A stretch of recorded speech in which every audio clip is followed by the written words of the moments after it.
Hey guys, want to do a quick little video over shooting a deer and further back than what you're one or gut shotting it.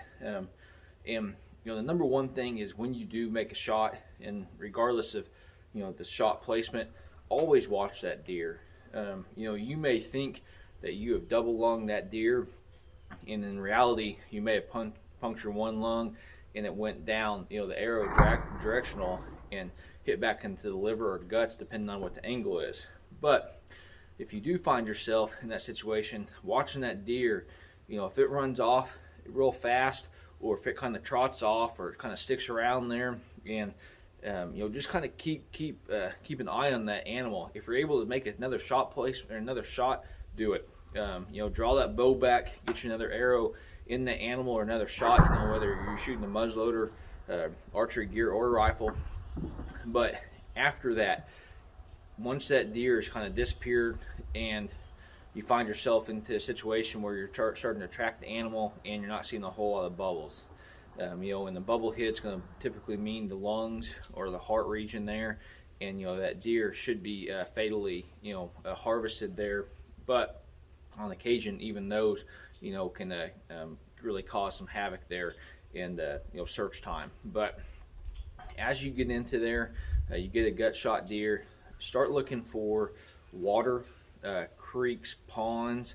Typically an animal that has been gut shotted is going to tend to go to water as fast as they possibly can. So always keep that in mind.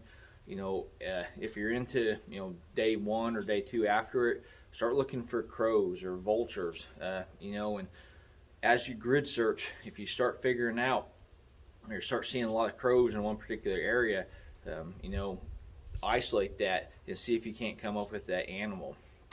And then the very last thing is, if you do get the opportunity and you've got a bloodhound around there, you can always bring in a dog, and hopefully that works.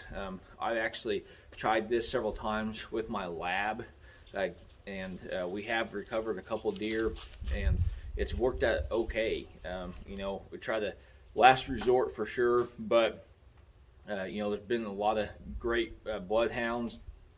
Most generally it's not a lab, but that was my personal dog, and I thought this is really even before the whole bloodhound thing got popular, and that's something I tried, and I felt like it did work. We ended up tracking a deer for, I'm gonna say, close to a mile. Ended up finding him of my father-in-law. So always keep that in mind. Number one is, as you shoot any deer, watch that animal, or really any animal. Watch that animal until he's out of sight or he's expired.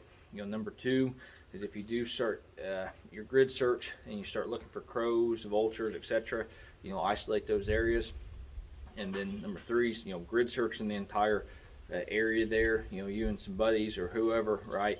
And then number four is just, if you do get the opportunity to bring in a dog or have to bring in a dog, look them up, do your research on those dogs, and hopefully you'll recover your deer. So appreciate you guys liking the video. Hopefully this helps you guys out on a shot further back or a gut shot of deer. And like always, hopefully you guys are getting out there in nature, and best luck on your upcoming hunt.